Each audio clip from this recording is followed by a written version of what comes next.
Hi everyone, so today I thought I would do a video talking about my absolute must-have or my own personal favorite makeup brushes. So a lot of the brushes that I'm going to show you are in the sort of more expensive range, but if you're getting started with makeup and you have like nothing, you're using just like the sponge tip applicators and you just want to buy like a couple brushes, I would, say there's absolutely nothing wrong with buying brushes from the drugstore. If you have some, if you have some drugstore brushes available to you that you think are good, go for it. If you stick with makeup and you get more and more into it, then you can go ahead and invest more money if you want in higher quality brushes. So for flat shader brush, my favorite is probably the MAC 226, and I think it's the 226. A lot of my brushes have been so used that the lettering has worn out. It's just a flat shader.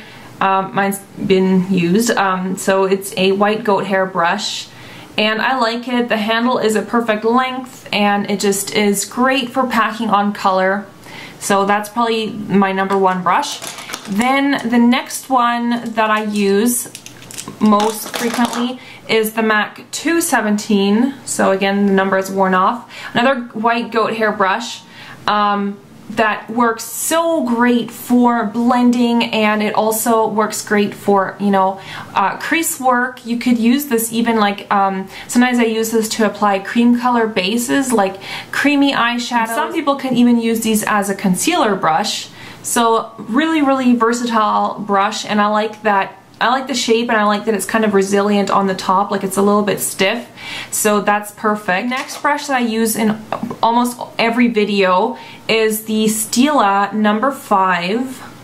So it looks like that, and it's a kind of like a large mop brush that is a little bit tapered at the top. As you can see, it goes up like that, and it's resilient, but it's still soft, like it's made with natural hair. I use this for highlighting underneath my eyebrows, because sometimes like if I apply too much dark color or something like that in the crease, then this is really easy for just blending that out. And the other one that I really like is the MAC 219.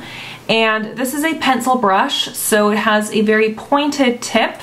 Mine's dirty, I used it today. So, but yeah, this is white goat hair again. And this is another brush that I've had for, years and years, and it's still, is resilient. I like that it's very precise. It's great for smudging out eyeliner like underneath and on the top and stuff like that. Another one that I like is actually by Sigma, and this is the Sigma E40 tapered blending brush. The only thing is that this brush does kind of shed a little bit more than I would like, but I like the fact that it's kind of like a big fat brush that it has quite a bit of resilience. Like this one is actually, I like this one better actually than the MAC version. The MAC equivalent would be the 224.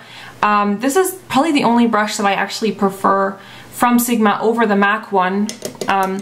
But because it's just a bit more, like it's fatter, but it has a bit more resistance, so I like to use this to apply like a soft blend of color pretty much all over. Like it's not very precise, so it's kind of good for doing like a wash of color. This one is, I was kind of thinking of whether should I put this in or not in the video, because it's not absolutely my essential brush, like I could work without it, but I do like it. It's the MAC 226. I don't know if this is part of the permanent line, but they have released it several times with limited edition collections, and it's a bit more tapered. It's okay, 1 second. So yay, my package just arrived from ASOS, so I can't wait to open this, but that's for another video. So let's get back to brushes. So yeah, MAC 226, not absolutely essential, but I like it. Use it sometimes for some looks. These brushes are quite specific. This is the one that I use for eyelining.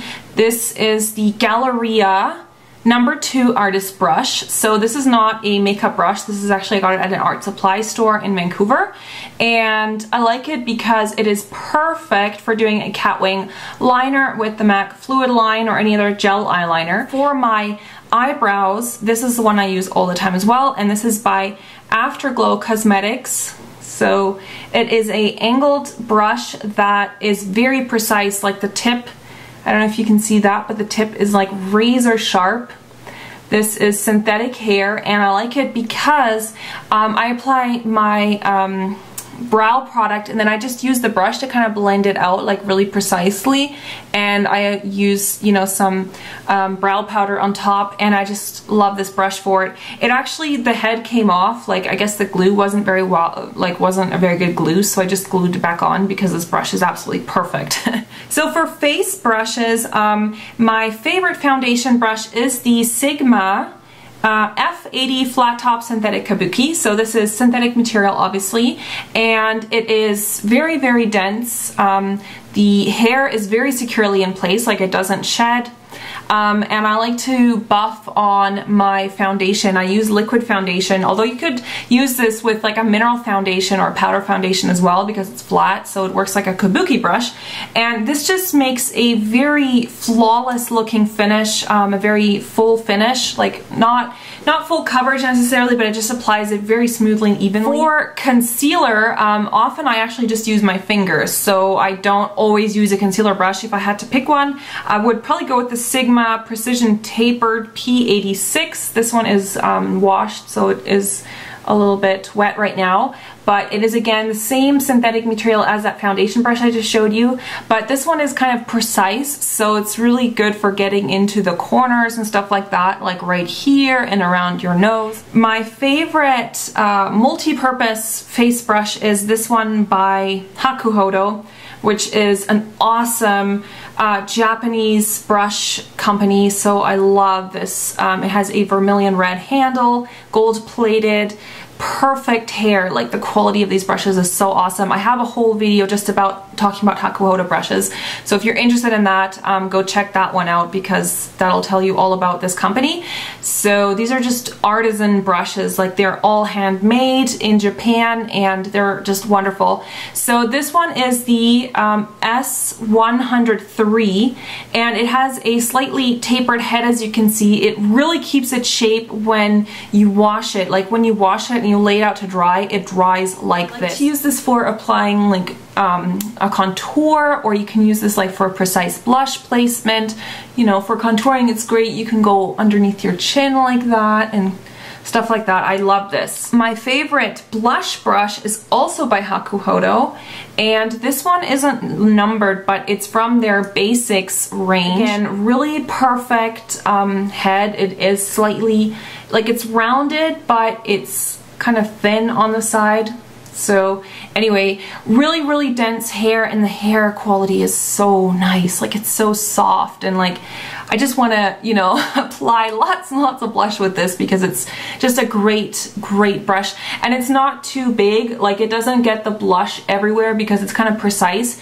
Okay, so for finishing, like for finishing powder or applying powder to my face at the end, there's a few different ones depending on what kind of finish I'm going for. If I'm going for a really like matte, opaque, like powdery finish, then I would probably go with the Kabuki brush. This is also by MAC, and this is the 182. Mine is a different handle because this is like the first time it came out. It came with this beautiful like golden handle, but they have it part of their permanent collection. This is a super dense Kabuki. Like look how, if I'm squeezing it, like my fingers don't touch because there's just a lot of hair in here. And this was, yeah, definitely one of my more expensive purchases, and I do not regret it. It has completely kept its shape. Like the quality of the brush is amazing. Now, if I want a lighter finish, like if I just want a light dusting of powder, I like this one by Hakuhodo, and this is, I think this is from their Kokutan line, and it is angled, so that's kind of neat, and from the side it's kind of flat.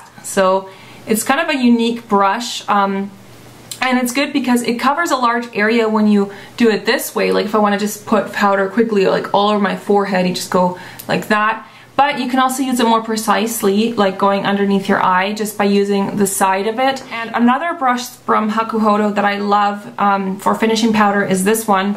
I don't know, I think this is from their basic range as well, and this is honestly the softest brush that I own.